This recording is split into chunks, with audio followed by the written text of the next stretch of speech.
If we were to ask my father now in the Olam HaEmes, what do you want from us? You'd ask him, what does he want from us? We might surmise that he would say, I spent my whole life teaching people. I spent my whole life raising people up, bringing people up that they should understand what I understood. But now I can't teach you anymore. I can't teach anymore. But you can still learn my Torah, and you can allow yourself to be influenced by my ways. Become better because of me. That will give me pleasure in the Olam HaEmes. Reb Dan Segal said at the end of Shiva, the Mashgiach, famous Mashgiach Reb Dan Segal spoke in Yeshiva Torah, and he said an unbelievable thing. The Kitzer Alshich says that the Matnas Haniyim that we give on Purim is Oila Le'ilui Nishmas Moshe Rabbeinu. That's the statement Kitzer Alshich. It's Frekt Reb Dan Segal b'Shem Rav Barzel, the one who wrote the Sheina Halachos of Chaim Kanievsky. He said, does my mitzvah even show up in Moshe Rabbeinu's bank account of Nitzchias? You have a bank account with $1 trillion. Put in a penny. It doesn't even show up. Second, Moshe Rabbeinu needs Ilui Neshama. Moshe Rabbeinu needs an Ilui Neshama. Zok Reb Dan Segal, two things. First of all, we see from here that in the Nitzchias of a person, forever, the endless shear of nitzchias that a person needs for Olam HaEmes, there is no shear. There's no limit. The second thing we see is how precious a mitzvah is to a person who can no longer do a mitzvah, even Moshe Rabbeinu. So certainly there's absolutely no question that if we accustomed ourselves to some of the ways of our father, it would be a tremendous Ilui Neshama for him. First, I'd like to share with you a brief list of some hanhagas of my father. We can try to emulate each one of us in our own way. And following that, I'd like to share a fundamental lesson of my father's life, which was touched upon before. First of all, number one, the last thing that took place in our house, always, and the first thing that took place in our house was my father sitting with a Gemara at the kitchen table. No one in my family ever remembers anything happening past that and anything happening before that in the house. My father gave tremendous, immense time, attention, tremendous respect to the most forlorn, unkempt people who had no future. And I want to emphasize it's not easy. People who we know nothing will ever, ever, ever come out of them. He cared for them, he nurtured them, he was mechabed them together with Reb L'chaim, my mother. And this was taught to them by both of their parents. I just want to share with you a short story my aunt, my father's sister, told me when she was growing up in Ross Street in Williamsburg. She was a teenage girl, and there was a knock on the door. She opens up the door, and there's a bent-over African-American, a black man. And he says, I'm hungry. And she was frightened. It looked frightening man. She closed the door, said 1 minute, and she locked the door. So her mother was in the kitchen. He said, what happened?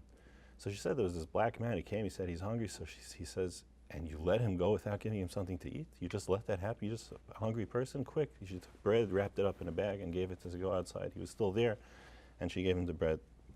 That's the chinuch that they grew up in. A common sight in the house always was my father in the kitchen with his sleeves rolled up, with a towel around his waist, washing the dishes. Number 4, when he went to a bris, always took back some food, some cake, some food, a bagel, a sandwich from my mother. Number 5, after my mother had a child, every time my father would, before she came home from the hospital, he would do a home improvement. He would paint the walls of the house himself. There was no money, but he would hire someone to change the linoleum, change the carpet of one room. He would always surprise her with some improvement in the house. Number 6, he was there at Shiva, in the yeshiva that I went to for 14 years. He knew a lot more than all the Rabbeim combined, that I had at least, not in the, but I'm talking about the Rabbeim, first grade, second grade, third grade. Never once did I ever hear criticism of a Rebbe. Never once did I ever hear him say, no, the Rebbe said wrong pshat, which I'm sure happened many times. I never felt slighted myself, but he was with tremendous chachma, never ever felt questioning the Rebbe's authority. Number 7, never once, this is not something that necessarily we can emulate, but none of my siblings ever saw my father sitting on the couch. There was always a tremendous purpose, and he was always busy, he was always doing things. Occasionally, when the workload got 24-hour workload was so overwhelming, he would call a Talmud and he would go away for a day and go on a hike. He would go on a hike, year out, and come back. Shabbos. Sometimes we didn't see my father the entire week. He was busy. Early in the morning he left the house. He didn't come back till late at night after a few chasanas. But Shabbos was special. Shabbos was a treat for the family. Shabbos was warm. The family spent together. It was just uplifting. Always looked forward to Shabbos. In my father's own words, he wrote in a letter about a new gadget, a new device that was made in order to circumvent Shabbos. My father wrote, Shabbos is wonderful. Shabbos is bliss. There's nothing in Jewish life comparable to preparing for and experiencing our holy Shabbos. Nor is there anything in non-Jewish life that comes close to Shabbos. The limitations of Shabbos are what characterizes it and what endow it with its sweetness and warmth and majesty.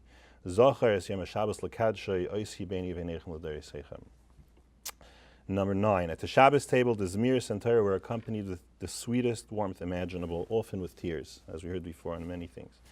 Number 10, every portion that came out, my father tasted it and he lavished immediately tremendous praise on my mother.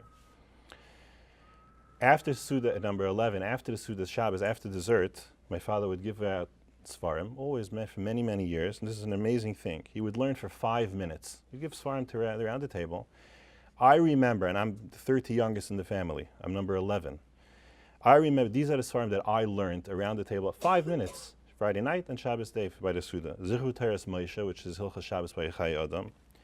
Sefer Shari Chula Rabbeinu Yoina, Mesilas Yesharim, Sefer Chavetz Chaim, the whole Sefer Achinuch, the whole Sefer Tehillim, and Chavetz Chaim again a second time. That's what we learned 5 minutes at the end of every Shabbos Suda. Number 12, after the Suda Friday night, he always took us to East 2nd Street, a few blocks away where his parents lived. He would sit with them, talk to them, shmooze with them, say Torah, sing, eat, make brachas.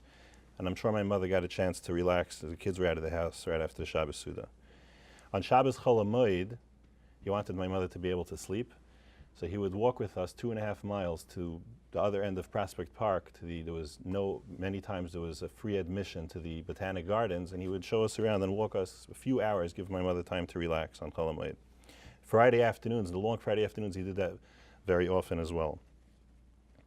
And finally, my father gave approximately 80% of his income to tzedakah. These are some practical customs, ideals that we can strive to one degree or another. But beyond that, there's a fundamental lesson that people need to understand, because like was mentioned before, my father knew so many, the chachmas, everything. He was so transcendent in his knowledge of all the chachmas. Besides Torah, he knew science. But he didn't actively pass on anything to his children except for Torah. It's known that the Rambam knew all the chachmas. He was a doctor, he knew all the chachmas. But to his children, he only passed on Torah, the focus on Torah and only Torah. And my father followed the Rambam's anhoga in this. My father was smitten with the Torah, with his Rebbeim. He used to say that he would sit in front of Rabbi Moshe like a little child in awe. He wrote after Rabbi Yaakov Kamenetsky, his Rebbe Muvik was nifter, he said, from now on, the rest of my life, I'm going to have to think about every decision. What would Rabbi Yaakov have said? When he would talk about his mashkiach, I don't know if the mashkiach of Yisroel Chaim Kaplan, he would go off into a trance and he would start thinking, there's mashkiach, the malach elikim. And Reb Reuven, my father wrote somewhere, he would just listen to these words about Reb Reuven. Beneath the ancient eyebrows of Reb Reuven the Rosh Yeshiva, his piercing eyes danced and sparkled with subtlety, and each carefully chosen phrase of his was permeated with depth and analytic insight. He filled the mightiest of scholars with awe and spurred them to greater heights of achievement. Then he writes, compared to him, the pseudo-scientists who claimed themselves the exclusive right of scholarship were mere schoolboys who flaunted their meager knowledge in search of recognition. Think of how profound that is. Someone who was so erudite, he knew so much, he knew Torah, every subject of Torah, every science, every possible chelak of Chachma he knew, but he was so attached to his Rebbeim. So he was a giant, but sitting on the shoulders of giants. My father reviewed every Masechet in Shas 30, 40, 50 times. But he never reviewed the science that he knew. He saw it once, he remembered it. He had a incredible memory. Never stopped reviewing. My father would say over the story of Hillel HaZaken, and he didn't have enough money, he couldn't pay entrance fee to the Beis Medrash, and he went on top. And he would say, why did Hillel go on top of the Beis Medrash when it was snowing? The reason is because he went l'shmaya divrei alekim chayim. He was in awe, mipi Shmaya v'Avtalion. He was in awe of anything the Rebbe Shmaya v'Avtalion said. When you're in awe of Torah like that, you'll do anything. The awe Hillel had for the Divrei Alekim Chaim of his Rebbe. But we have to dig a little deeper. Those who know my father know that he looked at the world as just an expression of the Torah of the Ratzon Hashem. When he saw an ox, he saw an animal that can be a shar tam or a shar hamud. When he saw a bowl of chicken soup, he saw a tarnagolta de Rav Abba. The Gemara talks about Rav Abba used to make a refuah. When he saw another Yid, when he saw another Jew, he saw a tzelem elikim, getlichkeit, that needs to be respected and loved and nurtured. When he saw Niagara Falls, he saw Mayim Rabim lo yuchlu l'chabes es ha'ava. The greatest, strongest, most powerful waters can never extinguish the love of the Rebbeinu Shalom for us. The Rambam says that the way to reach Avos Hashem is to study the Bria, learn science and bring Avos Hashem, right? So not only is it not supposed to be a stira, to reconcile the questions, it's supposed to bring you to that. It's supposed to be gufa, the source of Avos Hashem. So when other people invested their time trying to reconcile their view of the world with the Torah, my father saw in every new discovery that he heard all of them. He heard of all the new discoveries. All he saw was merely another insight into the creation of the Rebbeinu Shalom. So a person who knew my father had no difficulty understanding this Rambam. You see the Bria, all you're seeing is the Rebbeinu Shalom, Elikus Getlichkeit. Finally, I want to share with you something with Parshas Yisroel, next week's Parshas Mishpatim. 1 week, Parshas Mishpatim, by the Shabbos that my father shared with us, that he saw an article. He said, written by a Talmud Chacham, a Rav. And this article was written about the Olam HaYeshivas. And the Rav said that in his words, maybe not such a firm Rav, but my father said over what he said. He says the failure of the yeshiva system, this is the quote failure, is that they don't put enough emphasis on the spiritual aspects of Yiddishkeit, like poetry, he said, or Tanakh, or history. So my father said no. Spirituality by Klal Yisrael is not a spiritual experience, not a spiritual high. Spirituality is waking up in the morning, living like the Rebbeinu Shalom wants, putting on our right shoe first, going to business like the Rebbeinu Shalom wants us, living our daily lives every day, one day at a time like the Rebbeinu Shalom wants. That's spirituality. I thought of a remez now. This week, the Shabbos Shira was last week, Parshas B'Shalach. Now comes Yisroel, Kabbalah Satorah, then comes Mishpatim.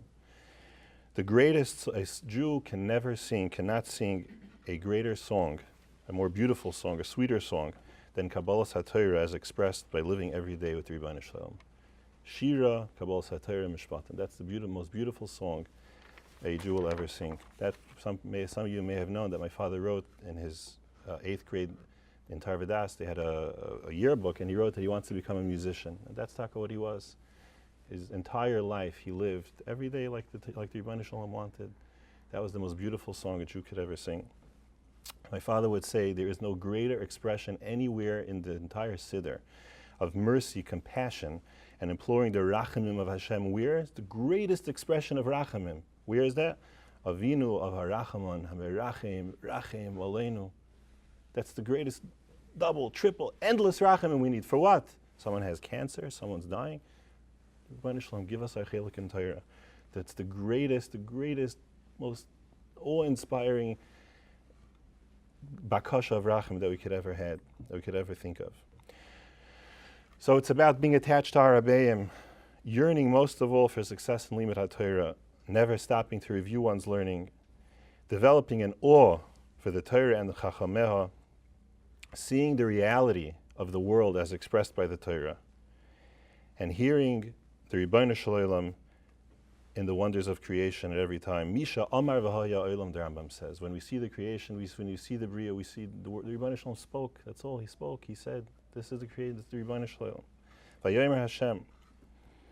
And they have to remember that the most beautiful shira, the most beautiful song we'll ever sing, is the life of Yisroel Mishpatim Kabbalah Satorah expressed by our daily living as a Yid. May the zikar and the memory of our father be a blessing for him and for all of Klal Yisrael, all of us. Thank you for being here, and thank you for listening.